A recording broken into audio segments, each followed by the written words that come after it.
Il n'avait même pas élevé la voix au début, il s'était simplement contenté de me fixer de l'autre côté de la table de conférence, les lèvres retroussées comme s'il attendait ce moment depuis le matin. Présente-toi des excuses à mon fils ou tu es fini ici. Les mots restèrent suspendus dans l'air, tranchants, perçant le bourdonnement des néons. Je regardais autour de moi. 15 personnes du service financier, 3 de l'audit, 2 stagiaires. Tous figés. On aurait pu entendre le bruit d'une tasse arrêtée en plein vol.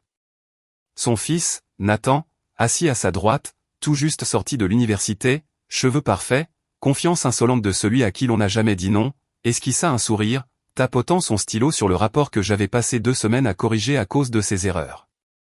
Je ne répondis pas. J'avais appris depuis longtemps que le silence avait un poids. Le directeur financier, Richard Alt, se pencha en avant. « Eh bien, dit-il. » Je croisai son regard. « Pourquoi exactement ?» Il devint rouge, ce rouge d'orgueil blessé, pas de colère. Pour avoir manqué de respect à Nathan pendant la revue d'hier, pour l'avoir rabaissé devant son équipe. Je souris lentement. « Vous voulez dire, quand j'ai signalé que le prévisionnel simplifié de votre fils avait oublié d'inclure les charges sociales du 3e trimestre. » La salle resta muette, mais je vis un analyste junior détourner les yeux, priant sans doute que j'arrête de parler.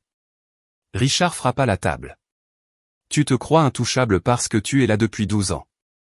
Ce service repose sur le respect, Anna, et tu viens de perdre le tien. » Nathan prit la parole, peut-être qu'à l'avenir, vous garderez vos commentaires pour vous. Certains d'entre nous essaient de moderniser cet endroit. Moderniser, répétai-je doucement. C'est ainsi que vous appelez la suppression de la moitié des formules de conformité? Il haussa les épaules. Trop compliqué. Les gens aiment la simplicité.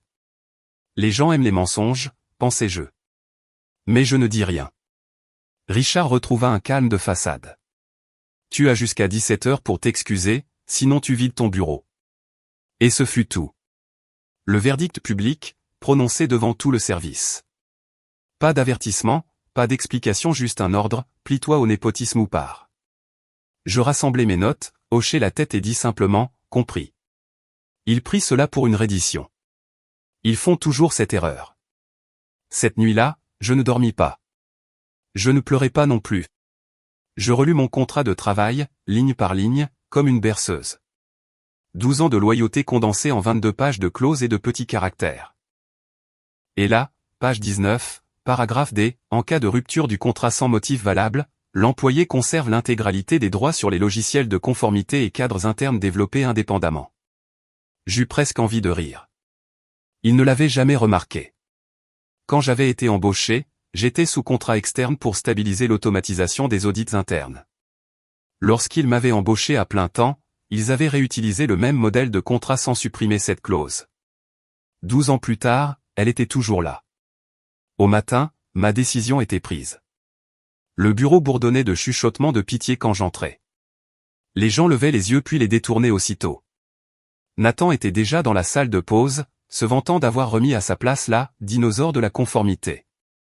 Je passai sans un mot. À 9h03, Richard apparut à ma porte, satisfait. « J'espère que tu as compris la leçon, » dit-il. Je souris. Oui.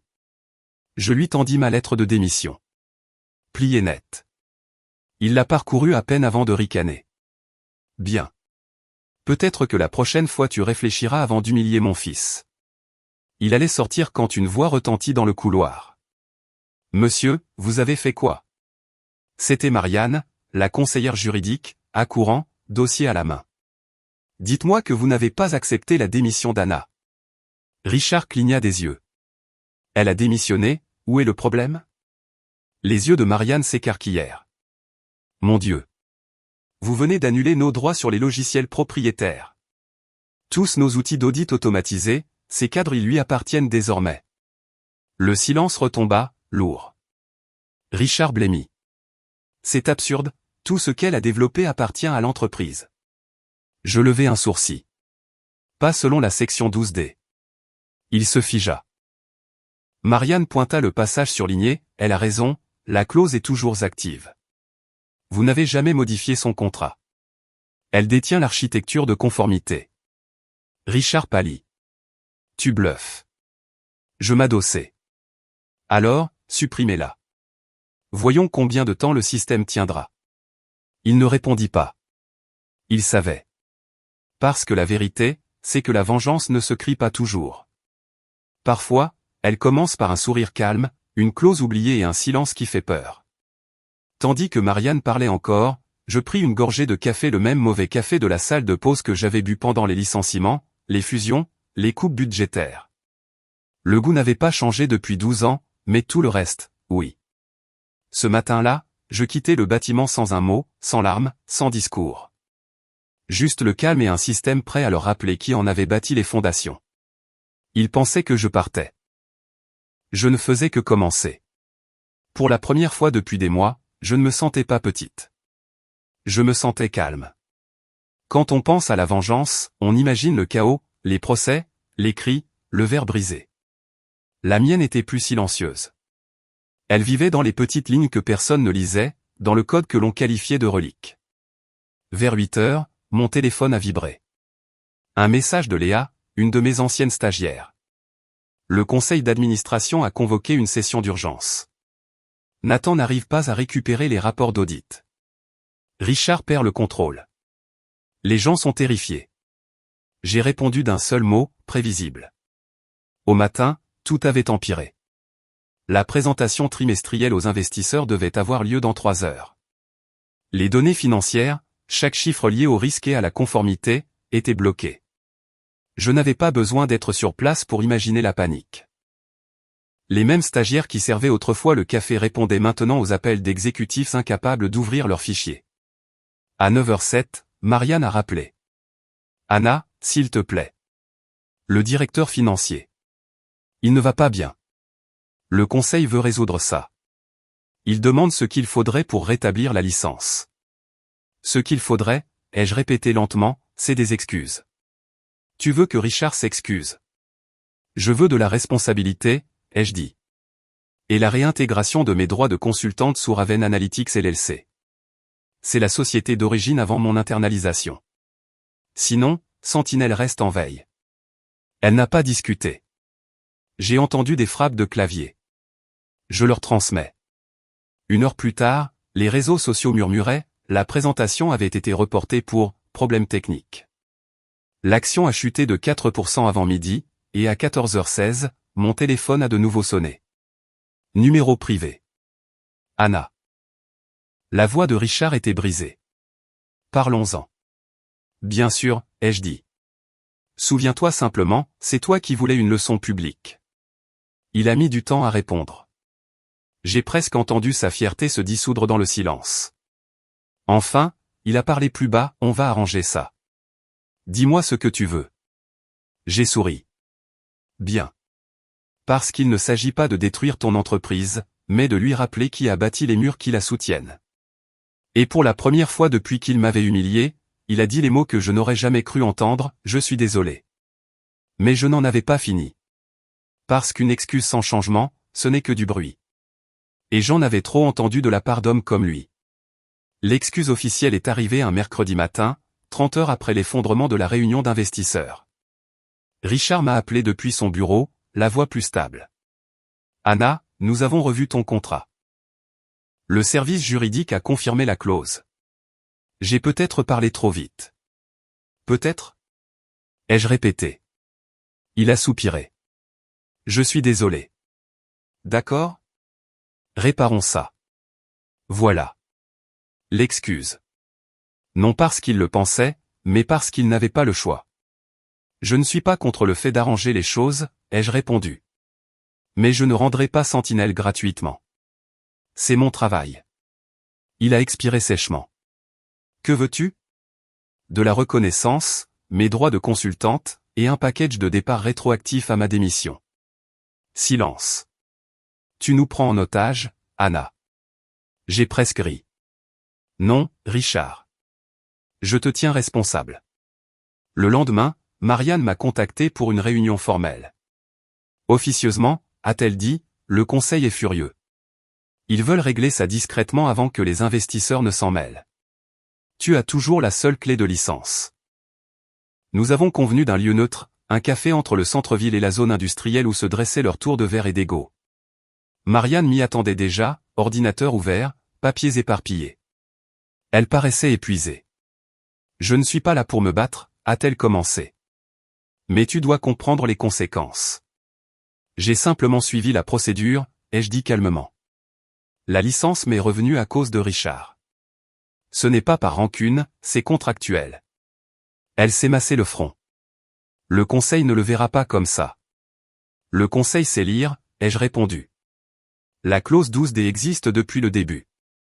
Elle m'a observé longuement. Tu sais pourquoi il panique vraiment? J'ai hoché la tête négativement. Parce que la SEC demande un audit de ton système. Sans tes accès, ils ne peuvent rien produire. Si on rate ce délai. Elle n'a pas terminé. Elle n'avait pas besoin. Alors nous avons tous deux intérêt à aller vite, ai-je dit.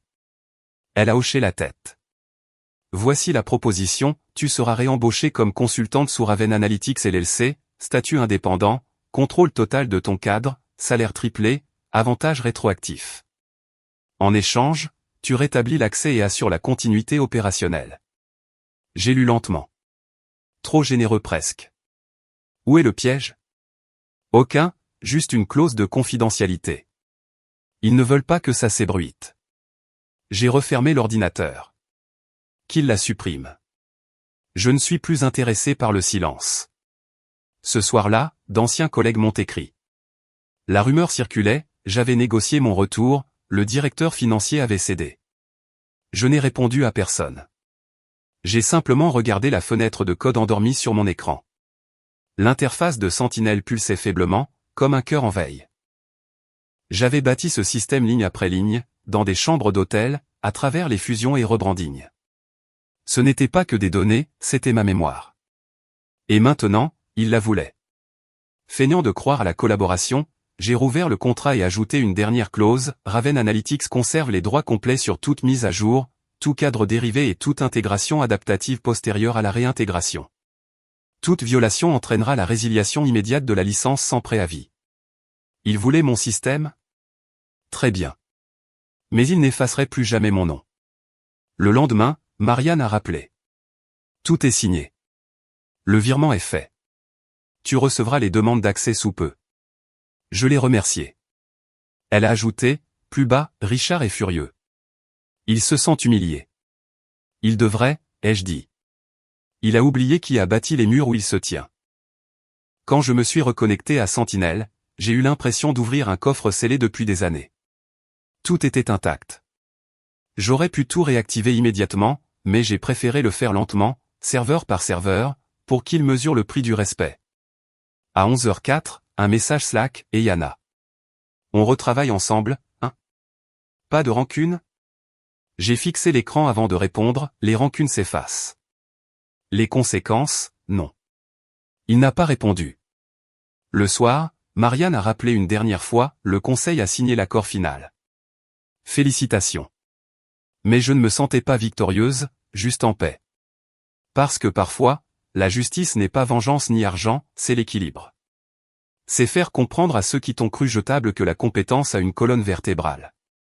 Avant d'éteindre mon ordinateur, j'ai rouvert la console d'administration. Le système a vibré doucement, chaque ligne de code comme un vieil ami qui se réveille. Tout en bas, un message automatique que j'avais programmé il y a des années est apparu, l'intégrité n'est pas ce que tu prêches, c'est ce qui reste quand le pouvoir s'éteint. J'ai souri. Pour une fois, le système et moi étions parfaitement alignés. Une semaine plus tard, je suis retourné au bureau. Rien n'avait changé, mur de verre, moquette grise, odeur de café brûlé et de toner. Mais tout le monde s'est tu en me voyant passer. Les regards me suivaient comme si j'étais un fantôme revenu réclamer ce qui lui appartenait. Je n'étais plus employé, mon badge disait, consultante. Intouchable. Richard ne m'a pas salué. Il n'a même pas levé les yeux quand je suis entré. Nathan, en face, prétendait vérifier son téléphone, mais sa main tremblait. Marianne a pris la parole d'un ton maîtrisé, tous les systèmes primaires ont été restaurés. Anna a accepté d'assister à la réconciliation complète avant l'audit externe du mois prochain. J'ai hoché la tête. C'est exact. Je serai chargé de superviser les vérifications d'intégrité des modules restaurés de Sentinel. Tous les changements d'accès passeront par moi. Richard leva enfin les yeux. Nous avons seulement besoin que tu t'assures que tout soit stable, dit-il froidement. Pas de surprise. Je souris. La stabilité dépend de combien vous avez changé depuis mon départ. Il ne répondit pas. Les premiers jours furent calmes. Trop calmes. La plupart des employés évitaient le contact visuel direct. Ceux-là même qui riaient autrefois avec Nathan à mes dépens envoyaient désormais des emails excessivement polis, remplis de merci et d'apprécie ton aide. La culpabilité adoucit même les langues les plus acérées. Pourtant, je restais concentré sur mon travail. Chaque soir, je restais tard pour examiner les journaux et comparer les anciennes entrées aux nouvelles données. C'est alors que je remarquai quelque chose d'étrange, parmi les registres d'audit se cachaient des modifications inexpliquées, des dérogations manuelles effectuées durant les mois de mon absence. Elles n'étaient pas aléatoires, mais délibérées. Des transactions signalées comme des anomalies fournisseurs avaient été reclassées en exceptions approuvées. Des dizaines d'entre elles. D'abord, j'ai cru à de la négligence. Mais en vérifiant les identifiants fournisseurs, toutes menaient à l'une des nouvelles initiatives d'efficacité de Nathan. En consultant l'historique des modifications, je constatais que chaque changement avait été effectué sous ces identifiants administrateurs. Je me suis reculé dans mon siège, le pouls ralenti. Ce n'était pas de l'incompétence. C'était de la manipulation. Le lendemain matin, je me rendis dans le bureau de Marianne. Elle avait l'air épuisée, entourée de dossiers et de tasses de café. « Tu as une minute ?» demandai-je. Elle me fit signe de m'asseoir. Toujours. Que se passe-t-il? Je fis glisser un rapport imprimé sur son bureau. J'ai trouvé ceci dans les journaux d'audit. Des modifications non autorisées, toutes liées à Nathan Holt. Elle fronça les sourcils en parcourant les pages. Tu es sûr que ce ne sont pas des erreurs système dues au transfert de licence? J'en suis sûr, dis-je. Ce sont des entrées manuelles. Regarde les horodatages, tout après 23 heures. Ce n'est pas de l'automatisation. C'est humain. Son expression changea. Si c'est bien ce que je pense, la SEC pourrait y voir une falsification de données. Exactement, répondis-je calmement. Et Richard n'en sait rien. Elle se pencha en arrière, se frottant les tempes. Anna, cela pourrait les détruire. Je ne répondis pas. Elle savait déjà où allaient mes pensées. Cet après-midi-là, j'avais une réunion de suivi avec Richard et Nathan. La pièce semblait plus froide que d'habitude, lourde d'une tension muette. Richard commença d'une voix raide, « Comment se comporte le système ?» Parfaitement, dis-je. Mais vous devriez voir ceci. Je tournai mon ordinateur vers eux, affichant la piste d'audit, une chronologie nette de chaque modification manuelle, chaque reclassification, chacune signée du sceau numérique de Nathan. Le sourire de Nathan s'effaça. Ce n'est pas ce que tu crois. Richard cligna des yeux. Nathan, qu'est-ce que c'est? Probablement des données de test, balbutia-t-il. Tu sais comme ces systèmes peuvent bugger? Les bugs n'enregistrent pas d'idées utilisateurs, répondis-je calmement. C'était intentionnel. Le visage de Richard pâlit. Tu dis que mon fils a falsifié des données d'audit? Je dis que ton fils a modifié des enregistrements financiers réglementés, répondis-je. Et les horodatages le prouvent. Nathan se leva brusquement, la chaise raclant le sol. Tu veux juste te venger. Je ne haussai pas la voix. Je n'ai pas besoin de vengeance, Nathan. J'ai des preuves. Il sortit en trombe, marmonnant. Richard resta assis, fixant l'écran, la mâchoire serrée, les doigts tremblants. Finalement, il murmura, « C'est grave ?» Grave, dis-je. Assez pour déclencher une enquête si quelqu'un découvre cela. Il ferma les yeux. Tu peux arranger ça? Pas sans laisser de traces, répondis-je. Et pas sans enfreindre la loi. Richard leva les yeux, abattu. Alors, que fait-on? Je me penchai en avant, baissant la voix. Ce que tu aurais dû faire dès le début, dire la vérité et me laisser réparer proprement. Il me fixa longuement, puis acquiesça en silence. Cette nuit-là, je restai au bureau bien après le départ de tous. Le bâtiment bourdonnait d'une lumière blafarde, ce genre de silence qui semble vivant. J'ouvris Sentinelle une dernière fois, bloquai les identifiants de Nathan et sauvegardai les journaux dans une archive chiffrée distincte. Non pas pour le détruire, mais pour me protéger. Quand j'éteignis enfin l'ordinateur, il était minuit passé. Mon reflet sur l'écran noir paraissait fatigué, mais sûr.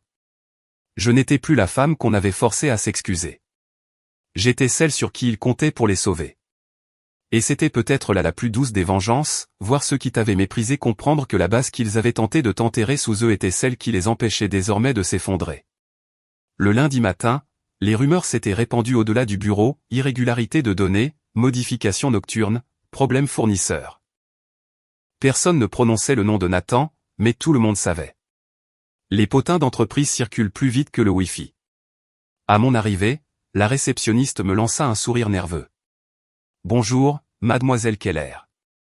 Monsieur Holt est déjà là. » Bien sûr. La panique réveille mieux que le café. Richard était déjà dans la salle du conseil, faisant les 100 pas. Les rides autour de ses yeux paraissaient plus profondes, son arrogance envolée. Sur la table reposait mon rapport d'audit, ouvert à la page exposant les modifications de Nathan. Marianne était assise à côté de lui, carnet juridique à la main.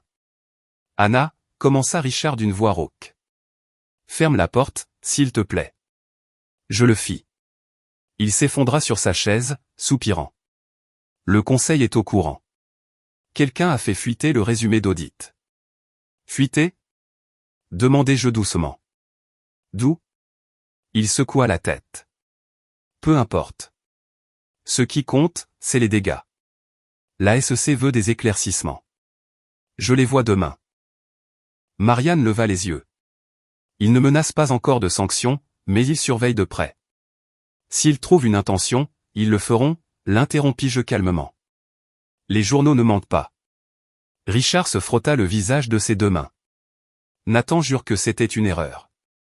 Je me penchai. Une erreur n'explique pas des modifications délibérées. Sa voix se brisa. C'est mon fils, Anna. Je hochai la tête. Et c'est ton entreprise. Tu devras choisir laquelle tu es prêt à perdre. Le silence envahit la pièce. Cet après-midi-là, Nathan se présenta à la porte de mon bureau, pâle et défiant. Tu crois avoir gagné, hein ? Je ne levai pas les yeux. Il n'y a rien à gagner. Je fais juste mon travail. Tu aurais pu supprimer ces journaux, lança-t-il. Tu n'étais pas obligé de les montrer. Je croisai enfin son regard. Tu as raison. Je n'étais pas obligé. Mais je n'étais pas obligé non plus de couvrir tes erreurs. Il eut un rire amer. Tu crois que mon père te choisira plutôt que moi ? Je crois, dis-je lentement, qu'il commence à comprendre ce qui arrive quand on bâtit un héritage sur des raccourcis. Un instant, la confiance quitta son visage, remplacée par quelque chose d'humain, la peur. Puis il tourna les talons et claqua la porte. Je ne le suivis pas. Le lendemain, le conseil convoqua une réunion d'urgence. Je n'étais pas censé y assister, mais Marianne insista pour que je sois présente en tant que conseillère technique. En entrant, la tension était palpable. Richard siégeait à la tête de la table, Nathan à ses côtés, les yeux baissés. En face, 7 membres du conseil et un représentant du cabinet d'audit externe. La présidente prit la parole, nous avons examiné les conclusions préliminaires. Il est clair que des modifications non autorisées ont été effectuées sur les données d'audit financier. Mademoiselle Keller, pouvez-vous confirmer que ces modifications ont été faites avec les identifiants de Monsieur Nathan Holt ? Je hochai la tête. Oui, madame. Chaque entrée est horodatée, vérifiée et sauvegardée sur 3 journaux indépendants. Nathan bougea sur son siège. C'était un test. Nous expérimentions une méthode de classification plus rapide. La présidente ne broncha pas tester sans documentation, sans autorisation et dans un système réglementé ? Richard tenta d'intervenir, mais elle leva la main. Monsieur Holt, votre direction a permis que cela se produise. C'est un échec de supervision. Il se tut. Je gardai un ton neutre. J'ai déjà préparé un plan de restauration pour corriger les écarts. Cela prendra 2 semaines, mais c'est récupérable. La présidente acquiesça. Nous apprécions votre rigueur, mademoiselle Keller. Quant à monsieur Nathan Holt, le conseil délibérera sur les mesures disciplinaires. Les yeux de Nathan se tournèrent vers son père. Papa, dis quelque chose. Mais Richard ne dit rien. Il fixait la table, les épaules lourdes. En sortant, Marianne me rejoignit dans le couloir. Tu t'en es bien sorti, dit-elle doucement. Ils vont probablement retirer Nathan de son poste. Richard May avait démissionné lui aussi. Je ne voulais pas ça, dis-je. Je sais, répondit-elle. Mais parfois, l'intégrité ressemble à une trahison aux yeux des mauvaises personnes. Ces mots restèrent gravés en moi. 2 semaines plus tard, le système était de nouveau stable. Sentinelle ronronnait doucement, ses indicateurs impeccables.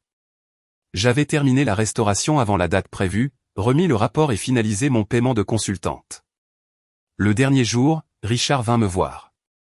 Il paraissait plus vieux, vaincu, mais sa voix était plus douce que je ne l'avais jamais entendue. Je voulais te remercier, dit-il.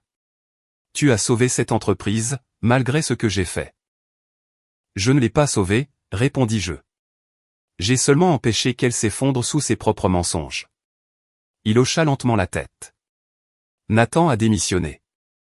Le conseil rendra ça officiel la semaine prochaine. Il est en colère, mais peut-être que c'est ce qu'il lui fallait. Je ne répondis pas. Certaines leçons coûtent ce qu'elles doivent. Il se racla la gorge. Il y a une autre chose, le conseil souhaite t'offrir le poste de directrice de la conformité. Plein pouvoir. Plus aucun consultant au-dessus de toi. Un instant, je le regardais simplement. Il y a 12 ans, j'aurais dit oui sans hésiter. J'apprécie, dis-je doucement, mais j'ai déjà bâti assez de fondations pour les autres. Il est temps que j'en construise une pour moi-même. Il acquiesça de nouveau, comprenant plus qu'il ne l'aurait voulu. Bonne chance, Anna. Ce soir-là, je sortis de l'immeuble pour la 2e et dernière fois. Le soleil couchant frappait les vitres, transformant les bureaux en or avant qu'ils ne replongent dans le gris. Mon téléphone vibra. Un message de Marianne, tu as bien fait. Fier de toi. Je souris faiblement, puis le supprimai. Parce qu'il ne s'agissait pas de fierté, mais de paix. Des gens comme Richard et Nathan continueront à rebâtir leur tour, à colmater des fissures qu'ils ne voient pas. Mais j'avais appris quelque chose qu'ils n'apprendront jamais, le pouvoir ne vient pas des titres ni des menaces, il vient du fait de savoir que l'on peut partir. Et que le système se souvient encore de ton nom. Arrivé dans la rue, je me retournai une dernière fois. Le bâtiment se dressait, silencieux, vibrant de l'électricité que j'avais autrefois maintenue en vie. Puis je me détournai et marchai vers les lumières de la ville, non pas comme une employée ni comme une victime, mais comme l'architecte de ma propre fin.